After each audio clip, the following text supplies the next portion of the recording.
I was never more surprised than by his behavior to us. It was more than civil, it was really attentive, and there was no necessity for such attention. His acquaintance with Elizabeth was very trifling. To be sure, Lizzy, said her aunt, he is not so handsome as Wickham, or, rather, he has not Wickham's countenance, for his features are perfectly good. But how came you to tell me that he was so disagreeable? Elizabeth excused herself as well as she could, said that she had liked him better when they had met in Kent than before, and that she had never seen him so pleasant as this morning. But perhaps he may be a little whimsical in his civilities, replied her uncle.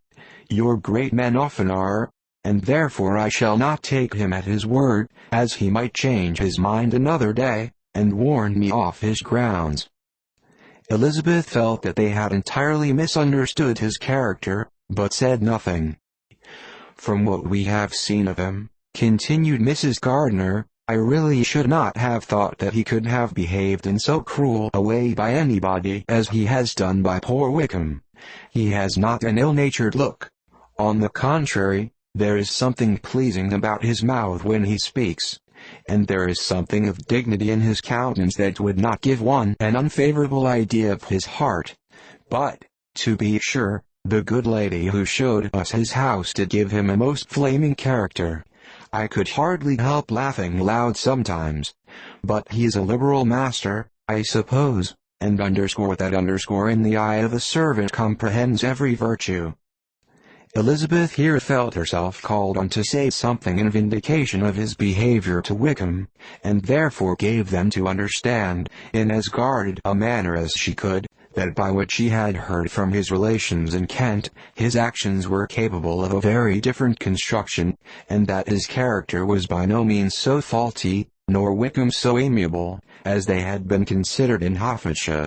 In confirmation of this, she related the particulars of all the pecuniary transactions in which they had been connected, without actually naming her authority, but stating it to be such as might be relied on. Mrs. Gardiner was surprised and concerned, but as they were now approaching the scene of her former pleasures, every idea gave way to the charm of recollection, and she was too much engaged in pointing out to her husband all the interesting spots in its environs to think of anything else.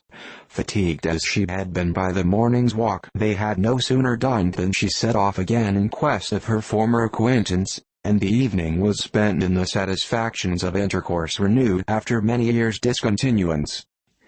The occurrences of the day were too full of interest to leave Elizabeth much attention for any of these new friends, and she could do nothing but think, and think with wonder, of Mr. Darcy's civility, and, above all, of his wishing her to be acquainted with his sister.